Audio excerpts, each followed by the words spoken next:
Congratulations, Cowbell TV. You won the giveaway from last week. Comic fam, we're talking about some caliente comic books. Let's do it. Another week, another list. Gem Mint at the table, virtually number 10, chatting about Captain Britain. Not only do we need more cowbell, but we need more Henry Cavill. Cavill? That's right. Anyway, Henry Cavill expressed his interest in playing Captain Britain, so you know what comic book collectors do. Try to scoop up that first appearance before it's too late. Number 10 on the list, we have Captain Britain. Number 1, first appearance of not only Captain Britain, but the first appearance of Roma and the debut of the Sword of Might. Keep an eye out for the bonus item included in this oversized comic book. It was a mask, and when it's pressed in that bag and board, it sometimes causes creasing on the cover, making this book notoriously difficult to secure in high grade. And we have a lot of sales, not necessarily new record breakers, but so high, selling consistently on the rise that it made its way on our list today at number 10. Yeah, a little bit of a slow week because we actually are reporting on some negative percentage increases, but we'll explain. First of all, that ungraded copy, the last time we had an ungraded copy sell, it was in April for $11.25. It sold for $1,000, so a little bit of a decrease, but still around that same amount. Just like the CGC 9.6, a negative 7% increase here. It sold for a $1,500 high, and that was back in May of this year, now selling for $1,400. Now, these are expensive comic books, so it makes sense that we're going to see approximate prices as it pertains to record breakers. But in between these sales, there are a number of others. Let's take a look at the 9.8. We had the second highest sale that has happened since October's high of $3,480. This past week, now selling for $3,350, only 4% down. To me, that is essentially the same thing when you consider taxes. It's different via which state that you are purchasing this from. Shipping could be different. Regardless, people are investing in Henry Cavill's pick for his character he wants to portray in the MCU. Hit that like, slap the subscribe button. We do this video every single week. We haven't skipped a beat in over a year, Gem. So why don't you hit him with number 9? Number 9 is no surprise. The TV show is coming very soon, and it's the first appearance of Moon Knight in Werewolf by Night issue 32. Fresh back from Emerald City Comic Con, nearly every dealer had some type of Moon Knight key on the wall. Heavy spec, a lot of members asking for this book, and this key comic has been one that has been invested in for quite a long time by dealers and collectors, that they're being priced accordingly, above market, because the trends are pointing in that direction. I'll remind the community that in 2021, officially, this key book has been selling as much as 1.5 to 2x more than it has sold in the last 1 to 2 years combined. Let's take a look at the 4.5, a more affordable copy that had its third highest sale of all time, selling for $1,950. The high sale was set back in June for $2,300, so it is a couple $100 down. However, there have been 9 sales in between those two records that have been set, showing a consistent interest, and that high was set back when we got the teaser. Imagine where this book is going when we get our first official trailer.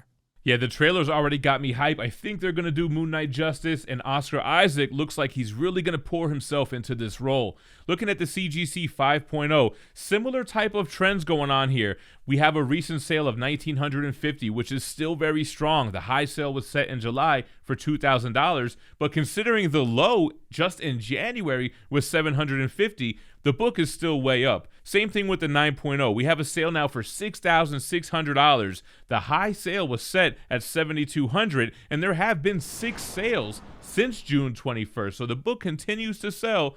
We just haven't broken that $7,200 ceiling yet.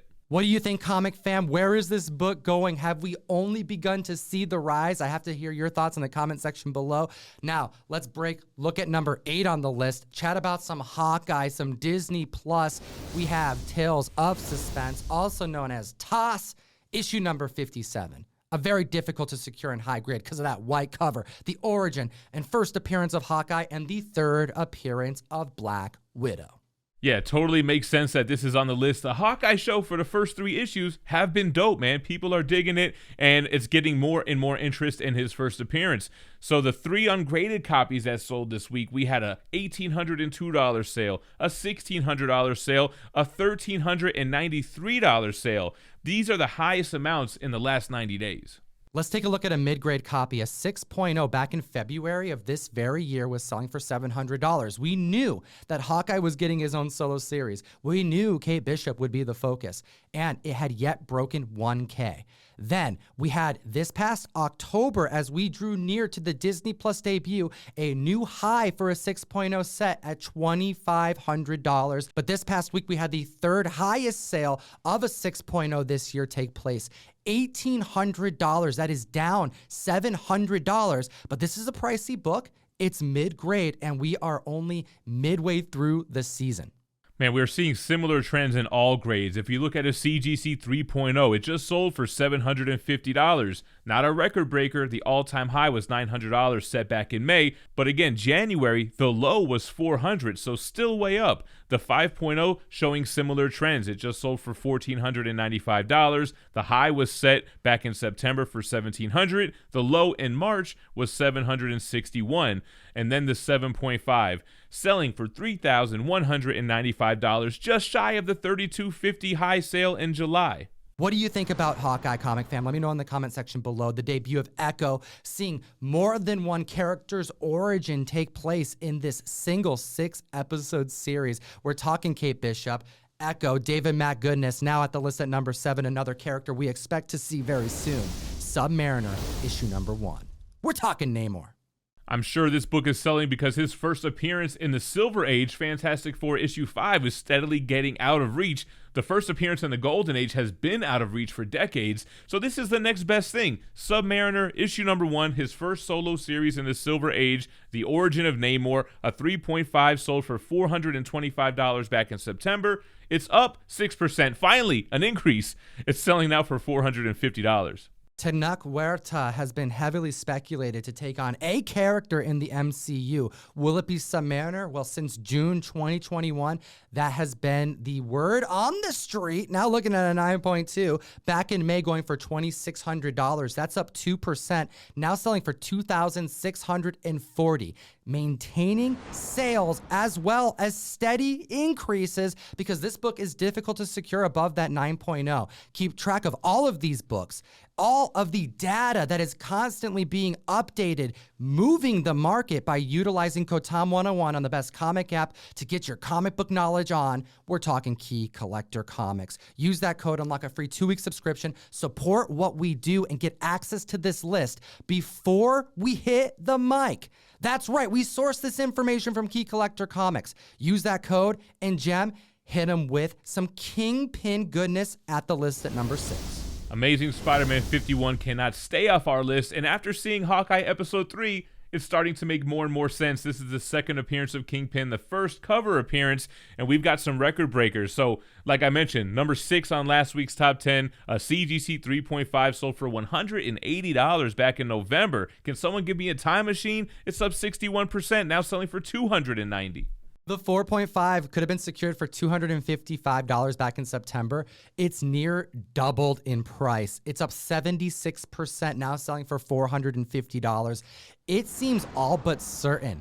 You know, they're definitely trying to keep this on the down low. It's very hush-hush. However, we are seeing so much interest behind Kingpin because members of the community are like dissecting all the Easter eggs. They're playing the audio back. They're looking at the character's hands that may be Kingpin. Will it be Vincent D'Onofrio?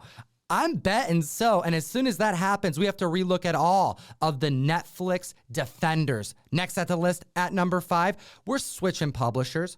We're going back to the Bronze Age. The first Bronze Age book, Green Lantern, issue 76. Yeah, I mean, this is the first appearance of Appa Ali Apsa, but this has always been a key more for the significance of an era, the ending of the Silver Age and the beginning of the Bronze Age of comics. We're seeing a lot of movement going on with this book here. First, we're going to start with a CGC 6.0. It sold for $500 back in 2019. It's up 10%, now selling for $549.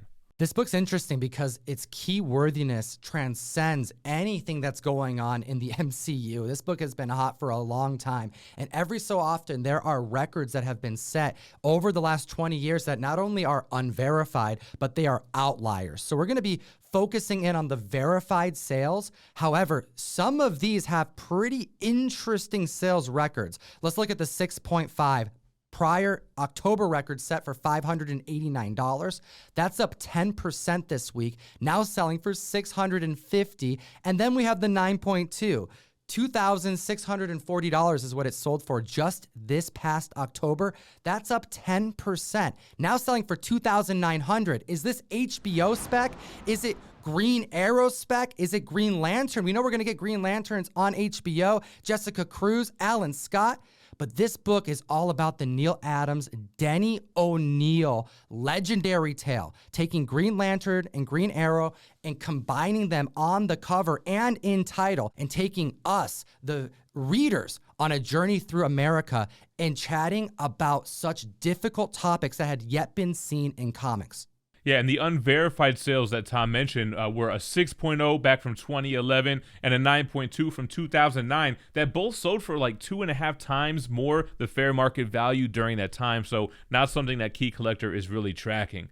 Anyway, moving on to number 4 on the list, another DC book. We have Flash 123, the first appearance of the Golden Age Flash meeting the Silver Age Flash. This is one of my all-time favorite keys. One of the first comic books that I actually put a down payment on and had to pay over time to secure, because this is the first introduction, DC's attempt that they did to success of connecting the Golden Age era of comic books to the Silver Age. Jay Garrick meets Barry Allen. Earth 2 as a concept is born, and it's all done through time travel, and it's all because of the Flash. And you're going to need the cosmic treadmill to go back in time if you want some of those old prices. A CGC 2.5 sold for $417 in June of 2020. It's up 73%, now selling for $721. A 6.0 sold for $1,350 back in 2018 when the world was still a normal place. It's up 85%, now selling for $2,500. Now, those are last week's sales. The trickle effect was real this week. We had a second highest record as well as an all-new high for a 7.0. Let's get into it. The 3.5 sold this week, nearly hitting the May's high of $805, selling for $690, just shy of $700. And speaking of $700, the 7.0 selling for $2,200 back in April is up 31%, about to clear $3,000, selling for an all-new high of $2,880. This book's gonna clear $3K any day now. Moving on to number 3 on the list, it was number 1 last week, but more Hawkeye goodness, and we're talking Avengers issue 19, the origin of Hawkeye, and the first appearance of the Swordsman. A 483% increase in copies sold. Hawkeye debuting this character over the last few episodes. Tony Dalton absolutely slaying the role. We have a 6.5 back in July. Record set for $290. It's up 21%, now selling for $350 this week. Gem, we chatted about this last week. Is this because Tony Dalton is doing such a good job because we knew that this character was going to be introduced and these prices were not following the spec that we knew over a year ago? I think it was a little bit of show and prove. I think the character is just showing so much charisma on screen that is drawing fans to want to own the first appearance while it's still affordable. Look at the 8.0. It sold for $602 last week. It's up now 37%, selling for $825. The 9.2 selling for $1,200 back in September is up 6% this week, now selling for $1,275. I want to know your thoughts in the comment section below about Tony Dalton, about the Swordsman. Are we going to see him in the future? This isn't a character who's stuck around in comics, really. And I want to know your thoughts about the Ronin. I have a strong feeling that Clint Barton wasn't the first to don that costume. And I'm not talking Echo. I'm not talking like what they did in the comic books. Could it be Tony Dalton? Could it be the Swordsman who wanted that sword and that costume at the auction sale? A little too much. Next at the list at number 2, more Sub-Mariner spec. This book can't stay off the list, and like, what's the deal? Fantastic Four Annual 1. I don't think people are buying into it because it's the first appearance of Krang, the first appearance of Lady Dorma, or the fact that Namor finds Atlantis. Is it really just that cover? Is it really just FF5 and even Sub-Mariner issue 1 becoming out of reach? Gem, I think you're right. With those other books getting outpriced, this is now the leading contender of affordability. We're going to get to it with the low entry-level sales to demonstrate that. But I want to remind the community that there are only 3 copies of this graded at 9.8. We have not seen those copies sell yet. However, we have seen multiple 9.6 sales. There are 11 currently on the census. And this past year, we saw one sell for $18,000. Another sell for $21,000, and then just weeks ago, a new $40,000 sale. The trickle effect has been real. It's been pushing all the lower grades up in value, and imagine what will happen if we saw a doubling up in price on a 9.6 that hit $40,000. What will happen when a 9.8 hits the market? Well, it hasn't happened this week, but we do have a 1.0 to talk about. No prior record set, now selling for $134. Under $200 for an entry-level copy. Not too shabby. Just like the CGC 2.5, this book sold for $159 back in April 2020. It's up 111%, now selling for $335. Hit that subscribe button, comic fam, because just last week, Gem and I went through the comparisons of comics that came out approximately the same time with near similar key significance. However, we were comparing the thicker books, the giant sizes and the annuals, to a mainstream regular comic book, demonstrating just how much more difficult it is when the book is thicker because of the spine, because of the cover, and an increase of pages, which increases the odds that something could go wrong over its lifespan. The 7.0 had a record set back in April for $1,215. Well, we had 2 sales this week. The first for $1,295, and then a second, an increase of 23%, now selling for $1,500. Hit the like, slap the subscribe. It'll enter you to win a Batman Detective issue number 1. Hit the link in the description. Go to ComicTom101.com to join the December mystery mail call. We have under 10 days for you to join and secure your copy regarding the matter of Oswald's body issue number 1, cover art done by Johnny Desjardins, Virgins going out at random. And Gem, hit him with the number 1 comic book in the cosmos. The number 1 comic book in the world, Destroyer Duck issue number 1. On the trending list 2 weeks ago when this book got hot, we're talking Gru the Wanderer, which, Gem, since 2020, we've been covering these comics for quite a while. Nostalgia was one of the early indicators of this comic book boom that we are currently in. Was it not? No, totally, man. It was like everything from G.I. Joe to Turtles to Usagi Yojimbo to Gru. Not a property that I'm super familiar with, but very cool to see that it made number 1 on this list. Well, this particular comic book was a funding for Steve Gerber's lawsuit against Marvel because he felt that he was underpaid for Howard the Duck. He teams up with Jack Kirby to create Destroyer Duck, which, by the way, this is one of the most underrated Jack Kirby comic books, but this isn't the only story that's inside because other artists and writers teamed up to help the cause, and we have the introduction of Gru in his own story in this comic book. Gru would become one of the most beloved independent comics, very long-lasting run. And now that there is attention behind Gru, this book is now getting the love that it's deserved for quite a long time. Yeah, near mint copies, raw copies are selling for around $100, which is pretty much double the amount that it's been selling for prior to the announcement. Then we have a 7.0 selling for $26 in October. Again, no one cared about this book back then, but it's up 200%, now selling for $78. It's all about the speculation. This is a book that members should have known had more value. As soon as I saw it make the list, I had a good feeling about it. And then we saw a 9.8 hit the market, the first one in quite a long time. The last record was set back in June for $600. And with this news and this book getting listed around the same time of the announcement, we knew that it would blow past that record breaker, and it did. An increase of 208% this week, now selling for $1,850. Hot damn, comic fam.